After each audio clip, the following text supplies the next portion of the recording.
Bom dia, meu nome é Fábio, professor de História.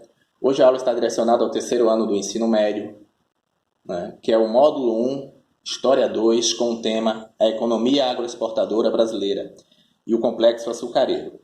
No slide 2 temos a Economia Açucareira. Ciclo do açúcar, século XVI e XVII. Como no Brasil, nesse período, não foram encontrados preciosos metais, como ouro e prata, nesse litoral, a solução encontrada pelos portugueses foi a produção de açúcar. Já que nesse período era a busca por esses metais porque eles viviam o chamado período do mercantilismo. E uma característica do mercantilismo era a questão do metalismo, o acúmulo de metais preciosos. Então, o objetivo desses países conquistadores era sempre encontrar metais preciosos. Como os portugueses não conseguiram encontrar esses metais preciosos no litoral brasileiro, eles passaram a produzir, como alternativa, o açúcar. Então, os portugueses eles passaram a investir na produção de cana-de-açúcar, já que eles já possuíam experiências dessa produção que eles desenvolviam nas ilhas do Atlântico, em Açores e Madeira, no século XV, certo? O auge dessa produção acontece nesse século XVI e XVII, porque o Brasil ele apresentava várias condições favoráveis para o desenvolvimento dessa produção. Uma dessas condições era a abundância de água no seu litoral, solo e climas favoráveis, que é o solo de Massapê e o clima tropical. Experiência no cultivo, foi o que eu já falei, que os portugueses já faziam essas plantações no século XV na ilha de Madeira e Açores. O alto valor na Europa. Então, na Europa, esse produto ele foi popularizado. De início, ele era limitado ao consumo dos mais ricos, e também era utilizado em hospitais para a base de preparos farmacêuticos. Com o tempo e o preço baixo desse produto, ele começou a se expandir no comércio europeu, certo?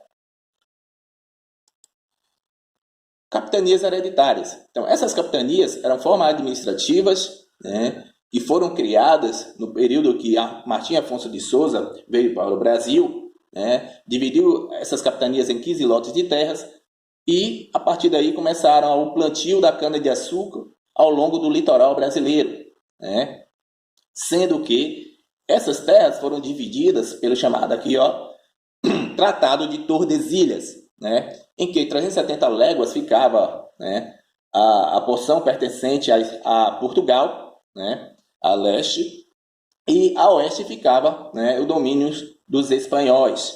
Como os portugueses ficaram com a porção a leste, foram mais beneficiados para essa produção da cana-de-açúcar, que dependia da abundância de água e dos grandes latifúndios que eram encontrados nessa porção aqui do leste, certo?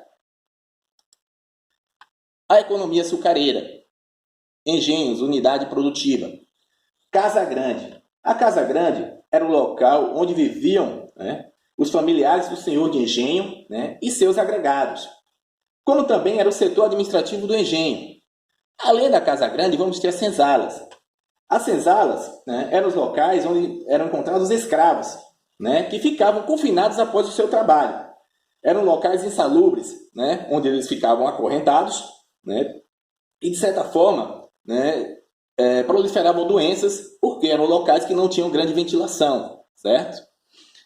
Além da Casa Grande e a senzala, vamos ter também nos engenhos a capela, que era o local de culto religioso de influência da Igreja Católica, sendo que os escravos eles iam para essas capelas, mas eles cultuavam de certa forma a sua religião, gerando o chamado sincretismo religioso, que é o culto da religião cristã com o culto africano, certo?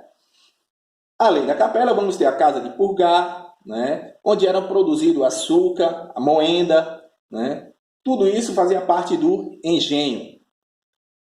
A sociedade açucareira era uma sociedade chamada de sociedade estamental, ou seja, ela não existia uma certa mobilidade social. Era dividida em classes, como os senhores, que eram o senhor de engenho e o alto clero. Os homens livres, aqueles que realizavam vários trabalhos, que eram ferreiros, sapateiros, o baixo clero, e os escravos, que era a base né, dessa sociedade açucareira, né, que trabalhavam, né, na produção do açúcar, que eram considerados, né, as mãos e os pés do senhor de engenho, certo? Mesmo os escravos conseguindo a sua carta de alforria, ou seja, a sua liberdade, né, eles continuavam pobres, ou seja, não existia, de certa forma, uma mobilidade social, né, dentro dessa sociedade açucareira, certo? Aqui, ó, as mãos e os pés do senhor de engenho.